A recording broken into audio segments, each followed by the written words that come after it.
but I'm going to do the bio bit anyway. Yeah. So Lady Gordon is a poet, performer, broadcaster, memoirist, and essayist. Mrs. Death, of which there seem to be 3 copies of the library, which is great, is her debut novel. It was shortlisted for the Gordon Byrne Prize 2021. Film and TV rights of Mrs. Death have been optioned by Idris Elba. Josephine Hall, tell us more about that. Josephine Hall is a writer and artist. Born in West Cornwall to Jamaican and English parents, she feels a connection to coastal landscapes and has been based in Brighton for several years. Her creative work tends to explore themes such as identity, journeying, healing, connecting with nature, and the black mixed race experience. And this event is being live streamed, but we won't be filming you. And you can take pictures, and if you manage to get online, please use the hashtags which are on the poster there. And enjoy. We'll finish by 8 o'clock. And thank you.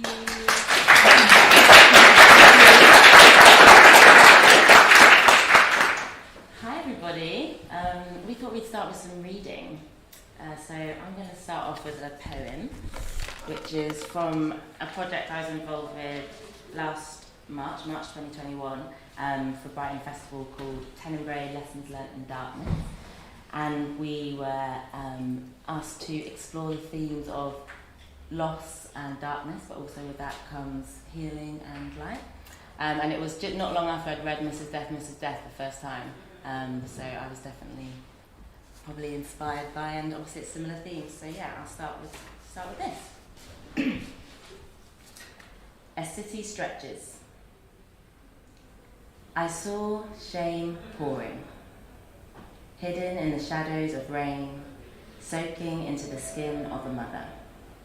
She didn't feel a thing, shining gently like a smooth brown pebble. I saw history haunting her.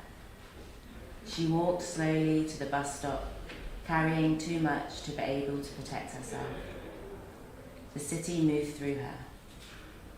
There was no question but an assumption that she would be up for it. A boat crossed oceans of jeans.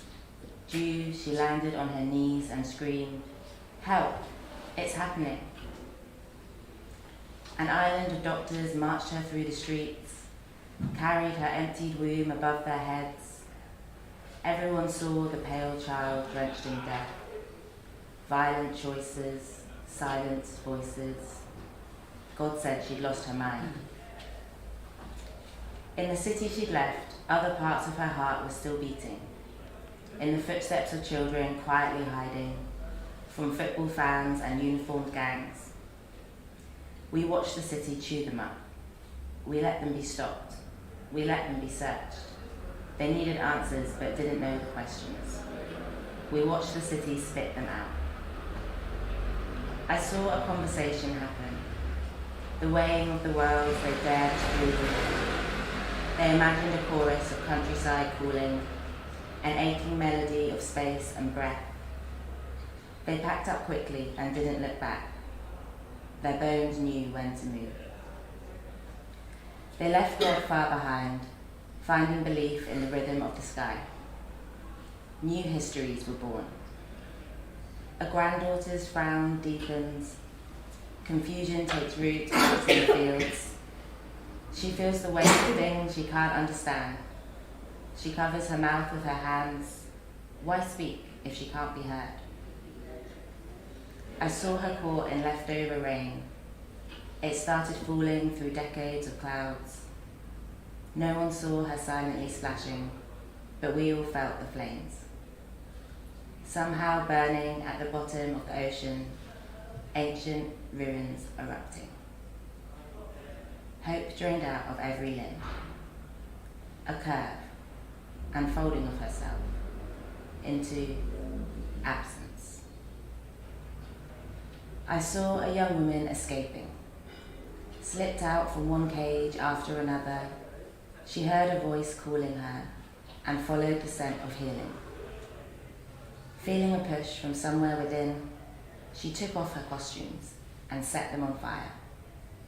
She was sore, but right.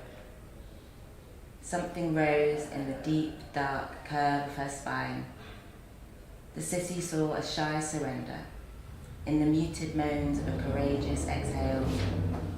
And we saw generations of survival chasing out shadows of shame, so history's heart could continue to beat in our stories of breath and the stamp of our feet.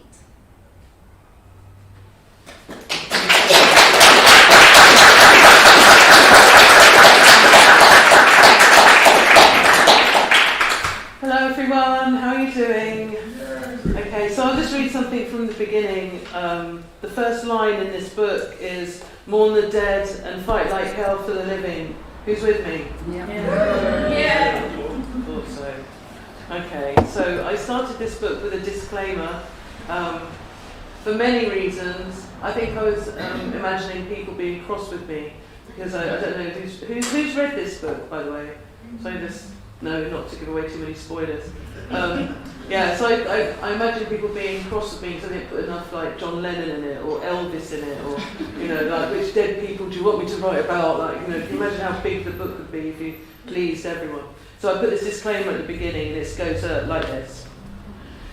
This book contains dead people. This book cannot see the future. This book is dabbling in the past. This book is not about funerals, although funerals are mentioned. You do not have to wear black to read this work. You do not have to bring flowers. Caution. This work contains traces of eulogy. Warning. This work contains violent deaths. Spoiler alert. We will all die in the end. This book cannot change the ending, or your ending, or its own ending. This book does not know how to switch on the light at the end of the tunnel.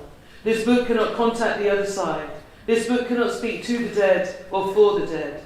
This book will not confirm if there is an afterlife or an alternative universe. This book will not improve your karma. This book will not nag you to live a healthier life. This book will not help you to quit smoking. This book is not going to urge you to age gracefully. This book does not advocate the use of that funereal phrase, he had a good innings. This book does not contain any person or persons clapping their hands and singing Kumbaya, my lord.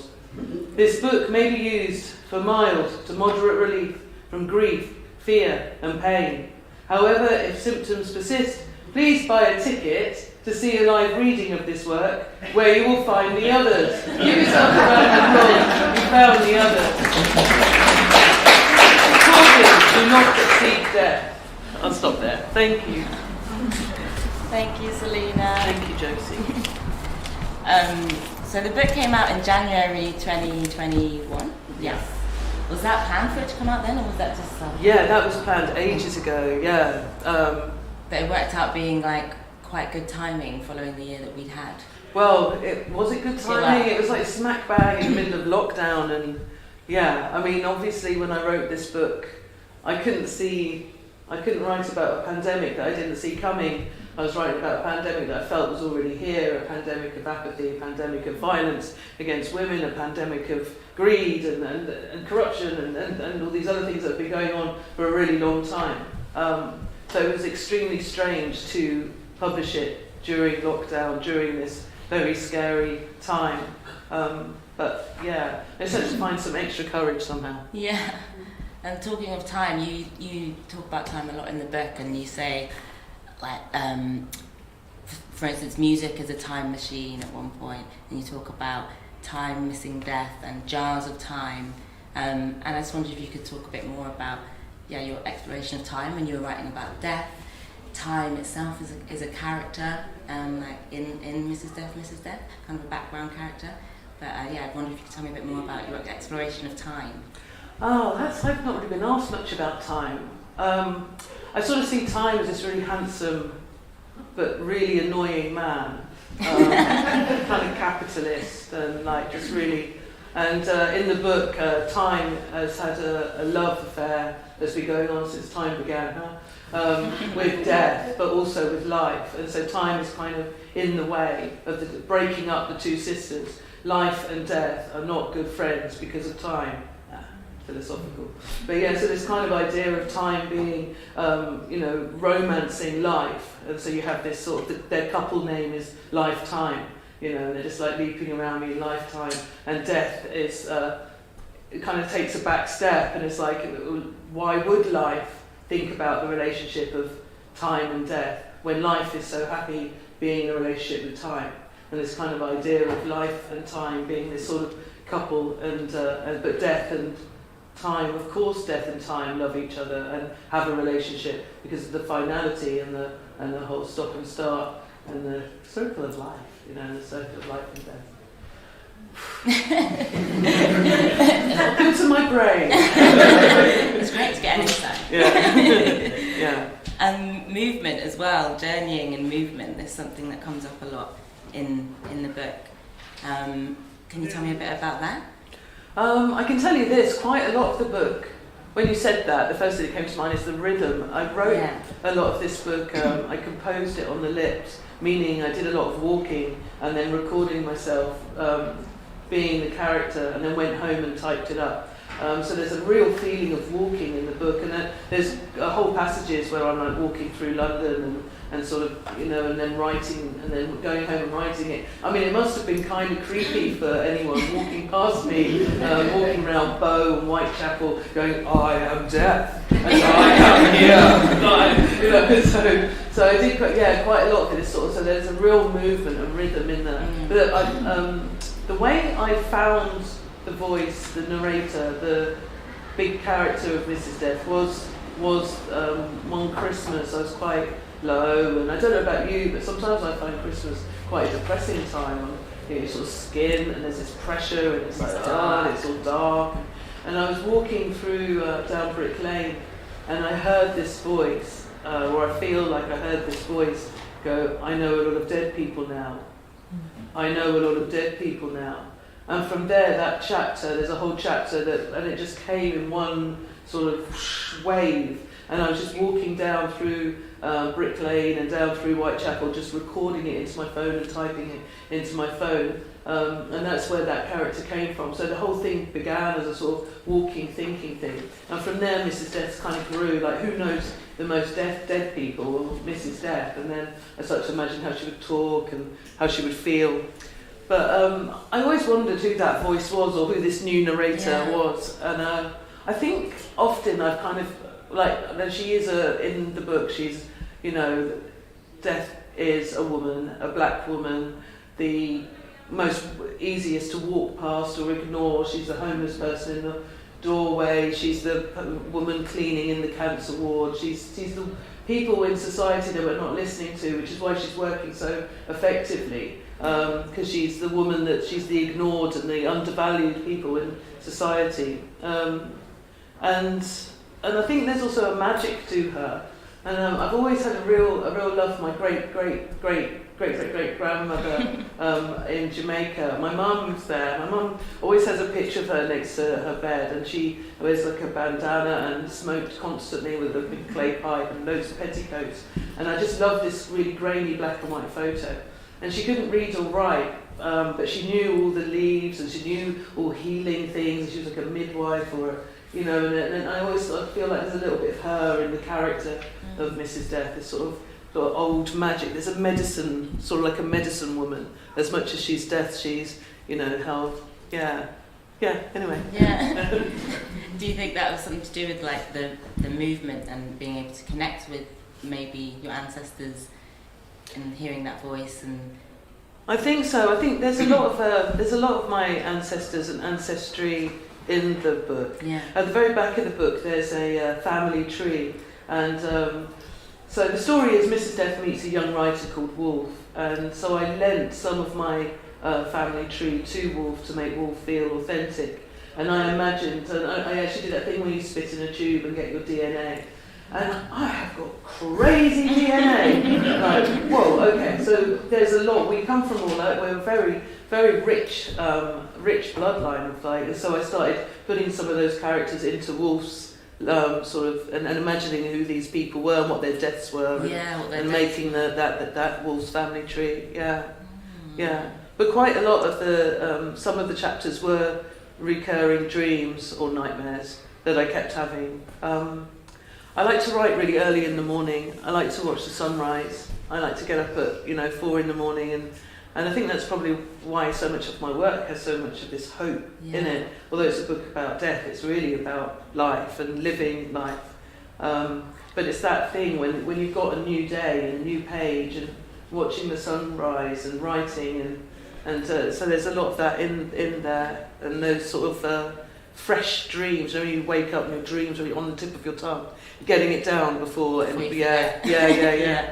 So quite a few of those, like there's a Tilly Tuppence and the Red Tower specifically, were like recurring dreams or nightmares that I kept having.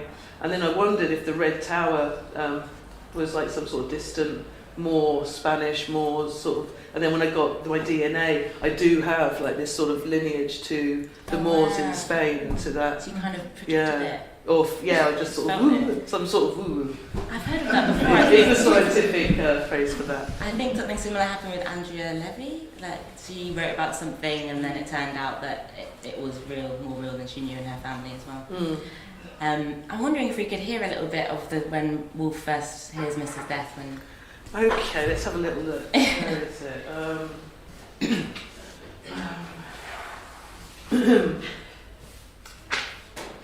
Okay. So I'll try not to make. I don't think this will spoil it if you haven't read it, because you know that Wolf meets Mrs. Death as a given. So Wolf's walking, just as I was. Wolf's walking through East London, and then this is Wolf talking. Wait, what was that? I feel as though someone is there. In fact, I feel sure I'm not alone. Suddenly it occurs to me it isn't my hangover walking with me, but someone. I'm not alone at all. Somebody is with me. I keep walking and listen again. I turn my head and hear something. It is a buzzing, a vibration echoing back to me and itself. I put my hands out, some cold air. Then a something. Someone else is there. Something. Someone touches me. Cold air on my cheek. Their fingers. A small hand brushes my hand. Slight light, the weight of a spider's web. There and not there. I stand dead still and try to look normal. And nod my head as though I'm having a normal thought. So nobody will see me holding hands with air, or someone, or something that is or isn't there. London is carrying on being London. That part is normal, nothing to see here. The traffic is being the traffic, and the noise is the noise. But here I am, by Bow Road tube station, and I'm frozen to the spot, holding hands with the wind, and with nothing that feels like it is here, and it is everything. There is nothing to see, nobody there, but there is. Here she is. I know a lot of dead people now. I hear her voice for the first time. I know a lot of dead people now.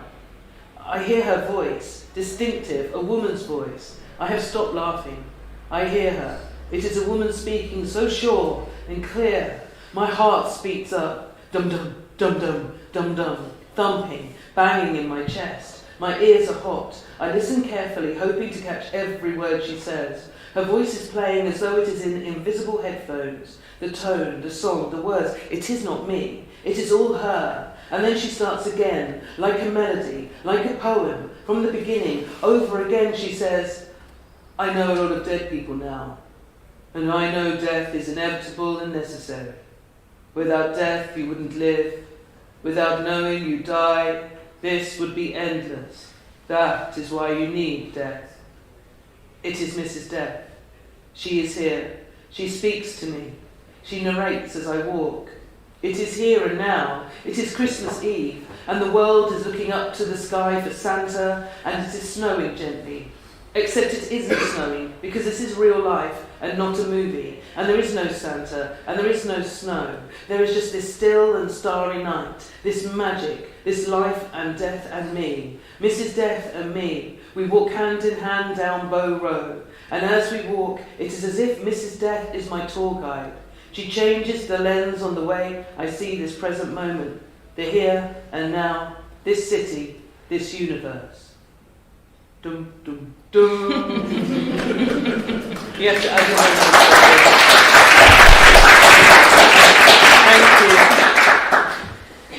I love that section when you first hearing Mrs. Death and that introduction of her saying we need death and we wouldn't have without death life would be worth living. And that kind of leads me on to the podcast hour that you did recently on Radio 4 talking about the positive death movement. Is that something you've come across since writing the book? Yes. Now this is something that when I was writing this book, because I started writing this book way back, like around 2012, 2013, and I was just this was the book I was writing like secretly while I was working on other projects, and I didn't know about the death positive movement. The first thing I heard of was death cafes, places where people can go and have coffee and cake and talk and find the language, find the words, and feel listened to and not so alone. And then from there I discovered death positive libraries where they have these, and they've set up all over the country, and they're just amazing. So it's like a library, but it's kind of mixed of a death cafe and a library and a booky thing, and they've been amazing to me and do events with. And then I just started finding, and then when the book came out, just all these people came and sort of made friends with me that are part of this death positive movement or positive death movement. If you look up the hashtag, there's just all these people working so hard to make that space or to hold that space and to sort of open up the conversation. Obviously with the pandemic and everything that's going on, there's a lot of anxiety, there's a lot of fear, there's a lot of people hurting, and I just met so many amazing people. I met in California, there's Queer Death Stories, which is looking at it more from the sort of the queer and LGBTQ community, and that's been really interesting meeting them and hearing those stories. Just loads and loads of new friends. One, I met this amazing coffin weaver who makes coffins out of willow, and she described to me how she listened to the audiobook of Mrs. Death whilst weaving coffins. I just think there's something so beautiful, but I like doing it. There's something so beautiful about that, just this idea of my stories being weaved into these beautiful, beautiful coffins.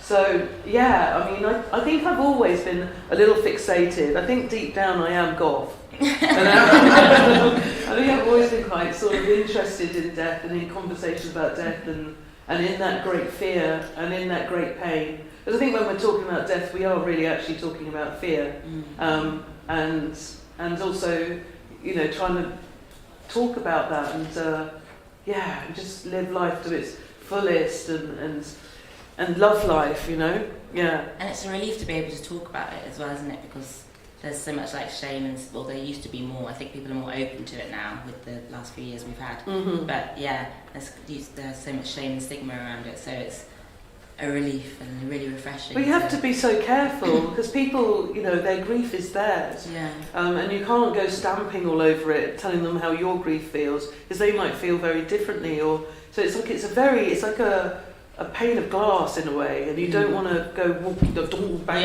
into someone else's in the pane of glass. Anyway, so it's such a strange roller coaster. It's like, I think of grief as like sort of waves, and the waves never really stop. They're just like, but sometimes they're smaller and sometimes they're bigger. And then you have your numb days, and then you're like, why do I feel numb? Don't I care anymore that I lost that loved one? And that's a very strange feeling. So then you give yourself a hard time because you're not having a hard time, because you're happy, you feel guilty because you're having a happy day.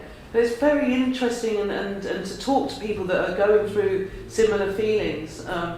In the book I describe it, or Mrs. Death describes it, or Wolf describes it, one of them anyway, as a sort of stone inside you, and then as the years pass, the edges of the stone get smoother and smoother, but it's always, you always have it, this experience, this loss, this thing, and it's an incredible part of being human. Yeah. Oh, the death doulas you were mentioned on that podcast as well. Yeah. Can you tell us a bit about death doulas? That's the thing that I discovered. I've made friends with some death doulas, death midwives, and I think they're so valuable because of cuts and everything with and you would want someone there that they to sort of that's their focus and to help you through these things. It's an incredible, valuable thing. Yeah. In the book as well, you mentioned, or Wolf mentioned, or Mrs. Death mentions to Wolf, I One think. of them. The space in between.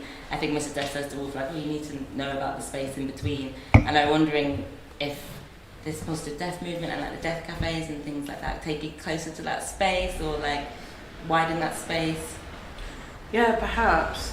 I think Mrs. Death talks in riddles quite a bit though, and I quite like that. She's quite mischievous, and sometimes appears as legends like Nina Simone or Bessie Smith or Billie Holiday. I mean, so I think that's sort of part. And then she sort of plays with Wolf a bit, not giving Wolf all the answers that they want. Yeah. Yeah, I love the back and forth between them, and then when you see them separately as well, there's still like conversations happening between them, even when they're in the separate chapters as well. Yeah. I don't know what time we're on. Maybe we could hear a little bit more from... Would you like to hear a little bit more? Yeah. Have you got a favourite bit or a bit that you'd like me to do? Oh, so many favourite bits. Ooh.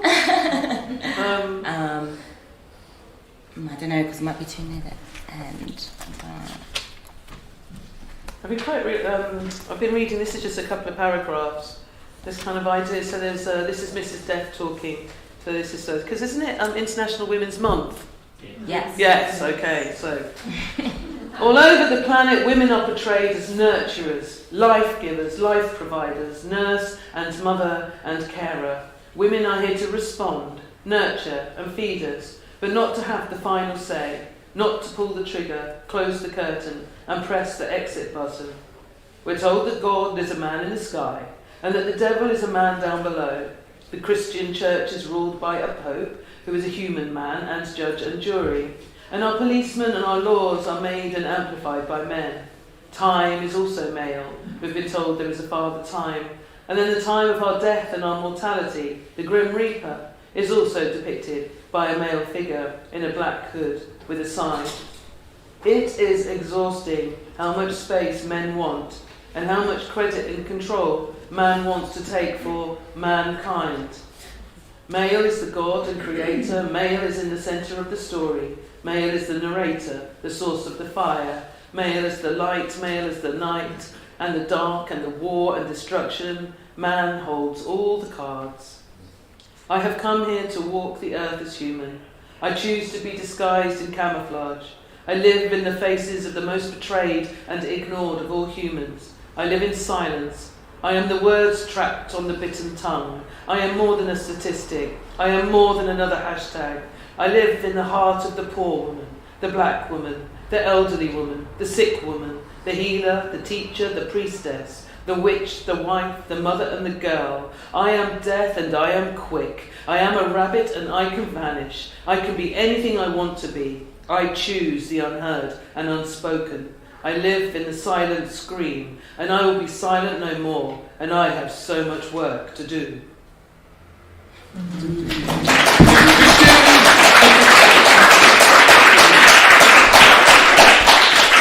Because I think the thing with Mrs. Death, although she is death, she's not here for the death of death. So that's kind of, she's kind of here in protest. And there's a bit in the book where she kind of goes into one about how this is meant to be the easy century, but she's working just as hard as she was when it was Attila the Hun, and she's kind of sort of pissed off that she's sort of having to work so hard in the 21st century. Yeah. She was hoping to have a bit of a Netflix and chill this century. Yeah, I love that about Mrs. Death. How she's got all the feels, all the emotions going on. She's angry, she's sad, but then she's also encouraging people to live still and to look for the positive. Yeah, pass the work over to her sister. Yeah. I think there's a point later on in the book where you say, or where Wolf says maybe that death isn't locked in the tower, death is dancing on the beach. Yeah. And I love that. I really, really connected with that. What are we talking about now?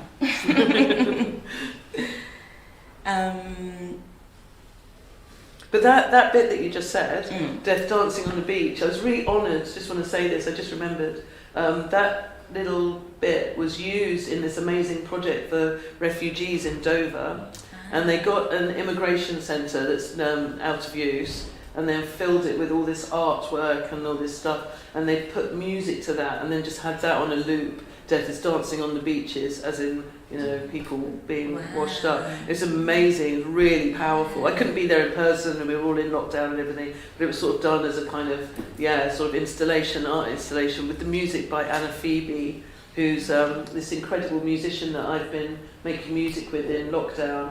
I only just I got to meet her in person just recently, but we've made this sort of friends over lockdown, and we're like putting poetry and words to music and stuff. So yeah, I just want to mention that. That was really cool. You might be able to find it on the internet. I can't remember the name of the people that were in charge, but yeah, you'll find it on Anna Phoebe's Instagram if you want to see that. The music's in the book a lot as well, isn't it? And you got a background in music, right? Yeah. I mean, when I was developing Mrs. Death as a character, I wrote a set of songs and went down to Whitstable to record them with my friend Peter Coy. I've been in bands and making albums with Peter Coy since the 90s, so it kind of made sense to kind of write some of these sort of songs, and because I really wanted to embody her, like what would she wear, what would she eat, and there's this whole thing about her eating eggs. Like every single time life lays an egg, she's like, so she's like constantly eating eggs. Got any salt, it's sort of playing with the idea of that, and yeah. So there's a whole album of really wicked songs that I've not had the courage to share. But we'll see. I'd love to share them at some point. But yeah, I mean, it's all been a lot to sort of, go, here's a book, and here's the theme tune. It's just all too much, so I just chilled on the music and just focus on the book. Yeah, but I did put the lyrics in the book. Yeah, I was going to say, because some of the poems, like, you can tell that they're songs. Yeah, but I played with form a lot. So I was really playful with it, and I did ask, I'm aware that I have asked the reader to do quite a lot of work with this book and to meet me halfway. Some chapters started as poems and then became prose, and some started as newspaper articles and then became poems, and I just really kept playing. There's like a little play in there, duologue, which started off as just plain prose. There's lots of reasons for that. One is I imagined Mrs. Death, and I imagined humanity and last words, last regrets, last fears, last conversations, last moments. And maybe I thought they wouldn't all just be like in plain prose. Some people's last thoughts might be a song or a memory, or it might be a poem, or it might be, and I kind of wanted to show that. And then the second reason for that was, in particular, there's a chapter on Sarah Reid, which is a piece for Black Lives Matter. And that started off as a newspaper article, and then I cut it and chopped it and made it into a poem. Because I know that your eye as a reader, when you see a poem, you will just slow down, you will take a deep breath, and you will give that violence and that tragedy the breath that it needs. Whereas if you read it in just block, we're so bombarded, aren't we, with these newspapers and these terrible. But if you see it as a poem on a page, you will just take that extra little breath, that little heartbeat, and come with me. And so there's some decisions in there where it didn't start as a poem, but I wanted the reader to sort of come meet me halfway. Yeah. And I recommend everyone listens to the audiobook as well, because then you get to hear. And it's really I loved making the audiobook. That's the Yeah, only was gig that? I did in 2020. I was so excited. I got to leave the house and go and sit in the studio and talk to a microphone. I was like, yeah! I loved making it. The audiobook took about 3 days. It's not a very long book, but I really enjoyed it. Yeah, I was wondering how long it took to do. Like, did you have to redo some bits, and was it? Well, you know me, I'm a one take sound. I drew it out because I was getting free beers and things. No, I'm joking. No, I really enjoyed it though, and because so much of it had been written and composed on the lips, the audiobook was a joy because I'd already written it in that way and tried to sort of make Wolf sound a bit more like that, and then Mrs. Stroke a bit Yeah. more like that. Yeah. You do it well. You do it well as well. Yeah. I wonder if we could hear one of the poetry One of pieces. the poem Yeah. bits. But then I sorry, I didn't warn you about this. Yeah, you didn't. Let's have a look. Maybe. Well, there's the whole rabbit thing. So Death's animal is the rabbit. It's just a little poem. Death is a rabbit darting in a distant field. Death is the stranger you feed at your door. Death is the cherry blossom, the sweet and the sour. Death is a rabbit leaping through long dewy grass in a far-off field, seen from your train view, out of the tail of your eye. Run, rabbit, run, run. Death is the stranger, sharing your sweet cherry wine and hot rabbit stew.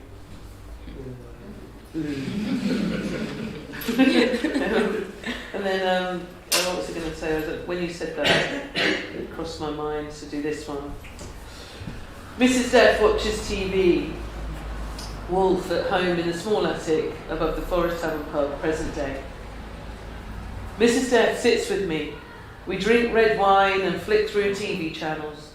The cacophony of phony canned laughter, colour and noise, and singing and dancing and shouting competitions. Celebrity shine, reality showtime of a Saturday night, family entertainment.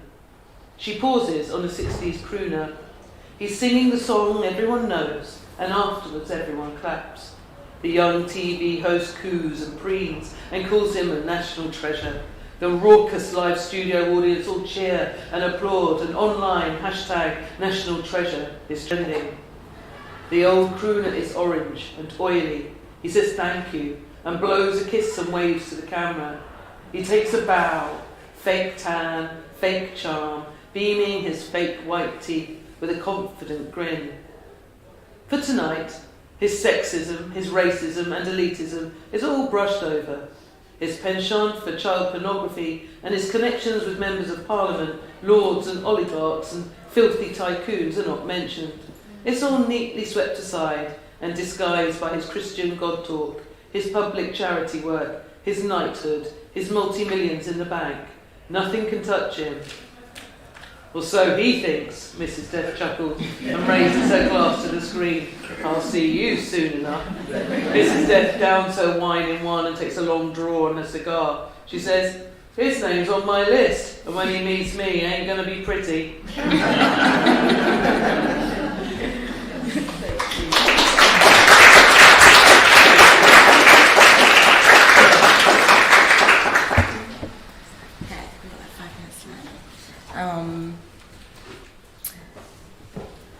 Yes. Thanks very much for doing the interview. Would you be willing to take some questions? Please? I would. I'm scared, but I would. Brilliant. Would you? Hi. I was just wondering, as you were reading, if Mrs. Death were a character in a film, which actor would you choose? Oh, not that question. Oh no. I can't pick. There's so many people. Say yourself. Yeah. Oh yeah, me. Really, I should play Mrs. Death. No, I don't know. There's so many amazing, powerful black actresses that I can think of that would just make amazing Mrs. Death. Like Viola Davis, if you imagine that. And Angela, what's her surname? Yeah, anyway, she plays like the witch in anyway, her. Yeah. And but the thing is like I always feel like really shy about saying because I don't know what Idris Elba's got up his sleeve. And if it's shown that I was like all about because I'm gonna, it's not gonna look good, is it? So me, I should play her. I think you'd be great. Thank you. It'll be a Netflix series anyway, won't it? Any other questions? Yeah. I'm sorry, I haven't read the book yet, but I'm curious who Mrs. Death is married to. Oh, that's the big joke. That's Okay. the whole Sorry. thing. Yeah, Have I missed No, that? I mean, she had I this will big read it. love affair with time, but she just likes the sort of formality of the Okay. and life. Her sister sort of takes the Mickey out of her for it. Because life just likes being called life. It's like, oh, Mrs. Like, it's sort of Okay. an old-fashioned little thing that she likes. Yeah. But in I'll tell you the truth. In early drafts, I was writing about death, and then she was going to be the wife of death, and I was like, what's with the husbands thing? So I killed him, and just gave her the job. Yeah. I've got a question. Yeah.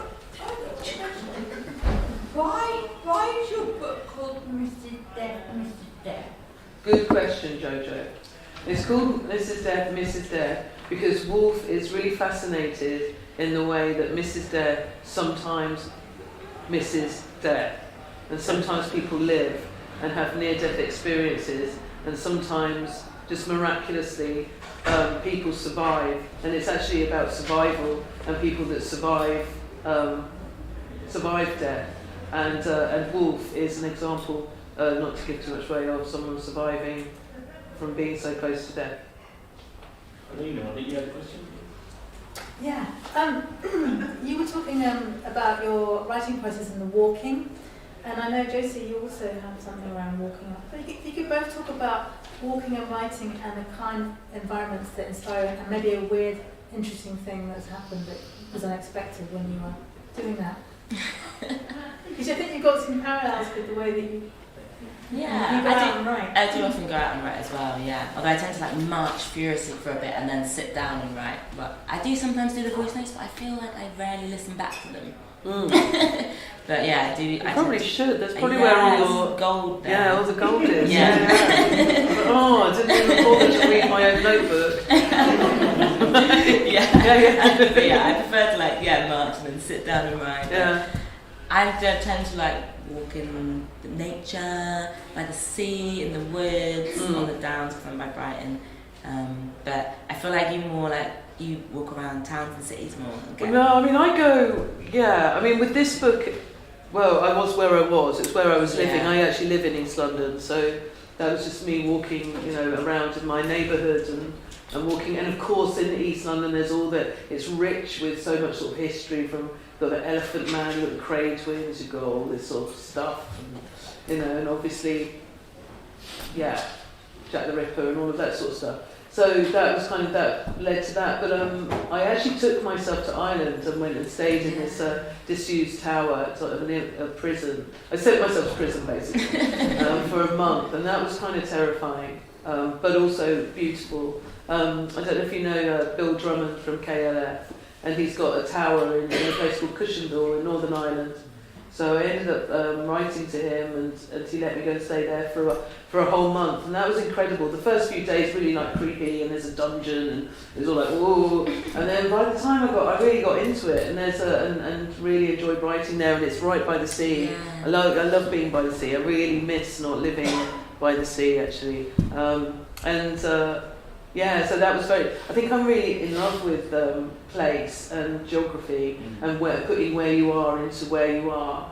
And it was so many of the stories or tragedies or lives that I put in the book were presenting themselves to me as I was writing it. Grenfell happened as I was writing it, things like that. So I sort of referencing those kind of things. And the day I turned up in Ireland, it was. The week I turned up in Ireland, it was the 30th anniversary of this missing girl, this hitchhiker, Maria Inga Hauser, and it's a really famous unsolved crime, and that was really close to where I was in the tower, so she ended up being in the book. So it was all about sort of what the stories I was finding as I was writing it, and that sort of it kind of evolved and developed in that way. I really love that, to be taken out of my comfort zone, and also to just sort of involve everything that's where I am into it. It's good. Ian Sinclair talks about spiritual topography, doesn't he? And that thing of going around and that what you're feeling, you're just absorbing the spirit of a place as much as the physical reality. Yeah. Yeah, it was wonderful. And there's this tiny, tiny little pub called Johnny Joe's. And when I first got there, I was a real outsider. But after about 4 weeks, they gave me a tambourine. And I got to play with the folk singers. I was so happy. It was like really cool. This is like, it's like, honestly, that's amazing. Being given a tambourine in that little Irish folk band, and they're all going, hey, and I'm going, yeah. Did you sing the Mrs. Depp song? I think I probably did, but maybe they don't remember, and nor do I. And I just admitted it, duh.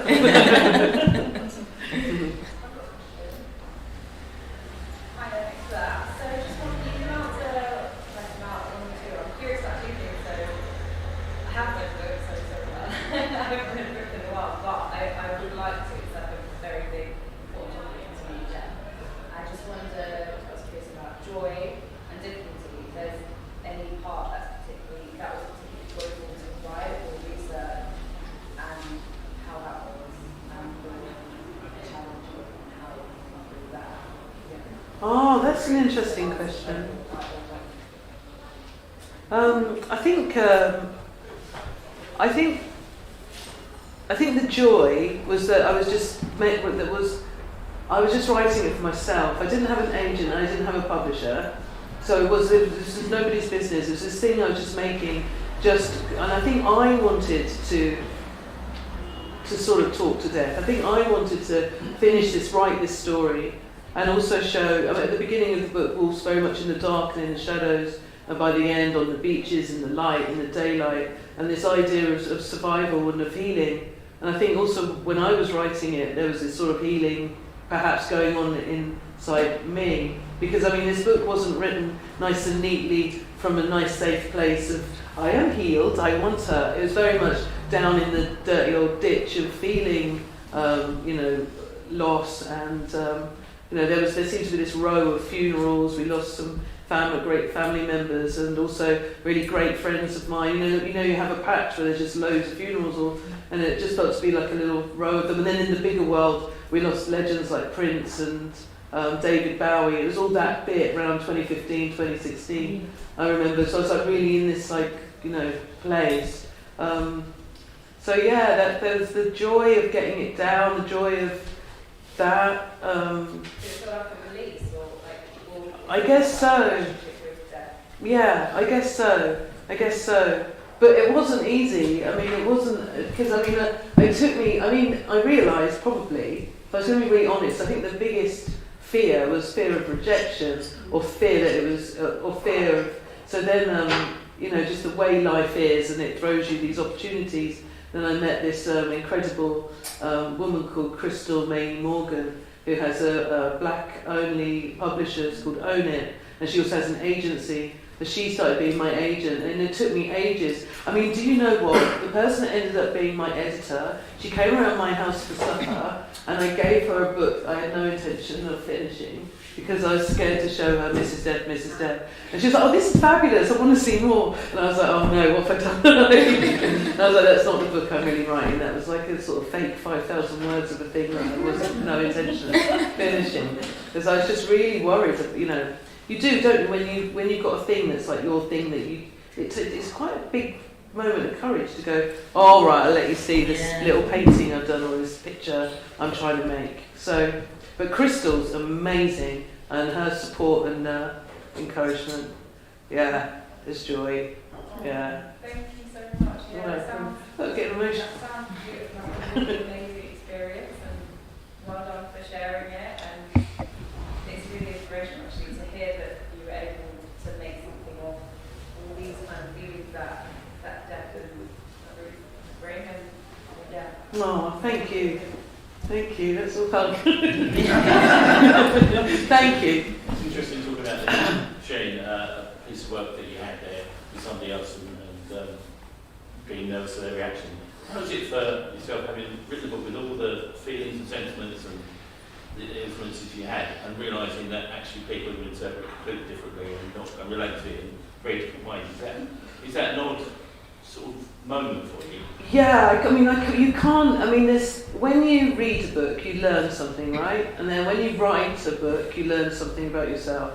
But then there's this third thing when you let other people read a book, then they come and tell you what the book means and what it meant to them, or which bits of the book. And so that's been a really, that's been full on. Because the last 6 pages of the book are left blank for people to write down the names of the people they thought of while they were reading the book, like a kind of shrine. I can show you. So, because I wanted to make space, we were just about to go to print, and I realised that throughout the book I always say that death gets the last word, so the rabbit gets the last word.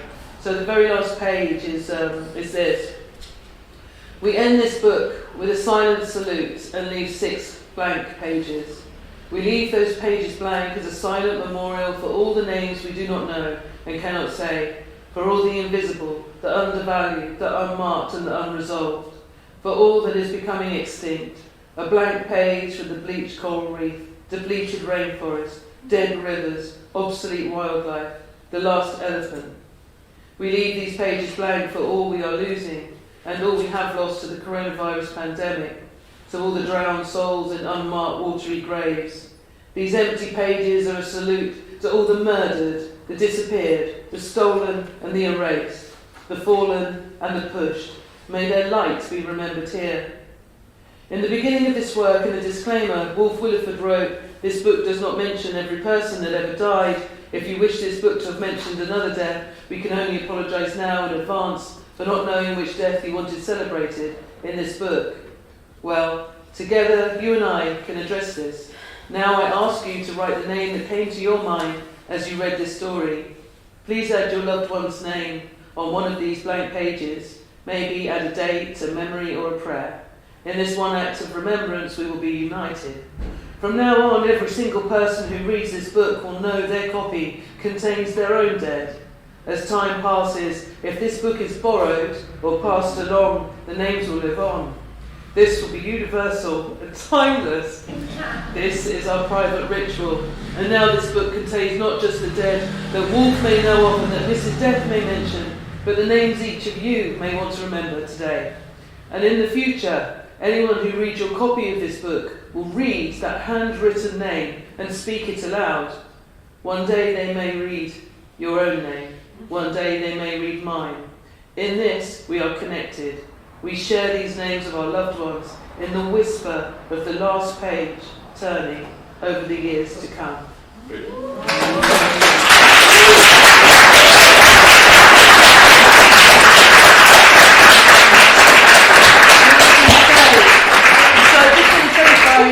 By ending the book like that, just so many people wanted to carry on the conversation with me. I just got loads of messages of people showing me that page, and some people have stuck photographs and poems. It's beautiful, really beautiful, and I'm thankful for that. And then the last thing I wanted to say is loads of people have written to me saying, can they write in library books? That's a great tradition. I can't help that. So if any of your library books get written in, Officially, I would frown. But it would all depend on the quality of the comment. Anyway, thank you for letting me share that. And today is a day of remembrance, actually, for 2 years since. Is it called the Day of Remembrance? The Day of. Yeah. Anyway.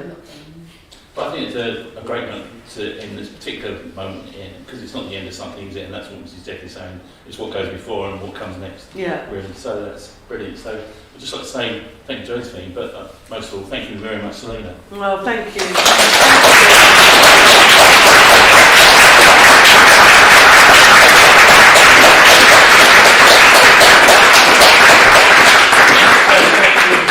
Who came tonight to celebrate with Selena the work that she's done and think about libraries, because we're here and we can give you Selena's works and lots of others, either by coming to the library or going online. If you look at esussex.gov.uk/libraries, we've got e-book versions and of Selena's books and others, so you can have the library from your own home 24 hours a day. Thank you very much for coming today. So there's also a copy in this library of Hidden Sussex in which Josie and many writers through our diverse literature organisation feature their work based in Sussex, so take a look at that again. Brilliant. Yeah. So that's your cue. You've got to come to the library and get everything. And Hidden yeah, Sussex. if you can see it at the end, that'd be great. There's some evaluation forms on your chairs. It would be great if you can fill those in and give them to us, or drop them into the library when you're coming back to join and take out the books. Thank you very much for coming tonight. Thank you.